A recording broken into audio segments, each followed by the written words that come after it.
The bowl shattered on the stone floor, and Sarah did not move to gather the pieces. She stood at the center of her workshop, her hands still open from the release, and she listened to the silence that follows breakage, that particular silence, which is not empty but full, the way a bell is full after it has rung its last note into the dark.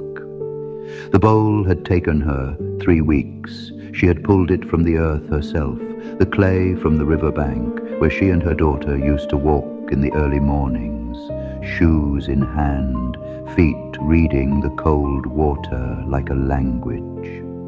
The bowl was to have been a gift, but her daughter was no longer coming home, and Sarah had carried the finished bowl to the shelf and set it there for 7 days without touching it, and on the 8th day she had picked it up, and then she had let it go.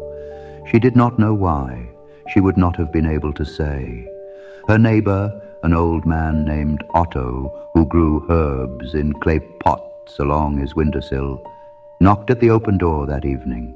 He smelled of thyme and pipe smoke, and he looked at the shards on the floor without surprise, as though he had seen this room in a dream. "You are not eating," he said. It was not a question. "I am not hungry," Sarah answered. "Grief eats for us," he said, "when we will not eat for ourselves." She turned away from him and looked out the small window above the wheel. The evening was violet. A single bird crossed the sky without hurry. "I do not want to be taught anything," she said, and her voice was a door closing.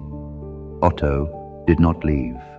He lowered himself onto the wooden stool near the wheel and folded his hands in his lap, and he was quiet in the way that old trees are quiet, present, unhurried, rooted. After a long time, Sarah sat down on the floor among the shards. She did not weep.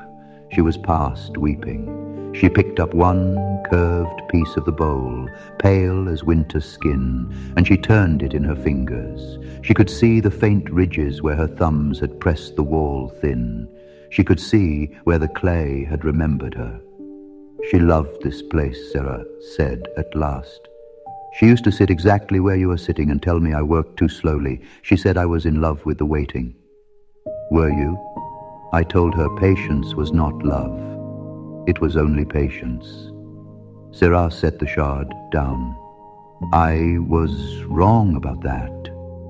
Otto watched her. The candle between them trembled. I keep thinking, Sarah said, that if I had held the bowl more tightly, it would not have fallen. And if you had held it more tightly still, Otto said gently, your hands would have crushed it long before it reached the floor. She looked at him then, really looked, and something in her face moved like water when a stone has passed through it. She slept that night for the first time in weeks, dreamlessly, the way the earth sleeps under snow. In the morning she swept the shards into her palm.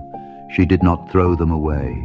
She carried them to the river bank, to the place where she and her daughter had walked, and she pressed them one by one back into the wet clay at the water's edge, returning them as one returns borrowed things with gratitude. The river was cold and bright. It moved without asking where it was going. When she returned to the workshop, her hands were muddy and her feet were wet, and she was shivering slightly, and she sat down at the wheel. She did not think about the new bowl she would make. She thought about nothing. She only wet her hands and set them against the clay, and she felt the clay push back, alive, resistant, full of its own will. And she understood in that moment, without words, without comfort, that this resistance was not her enemy.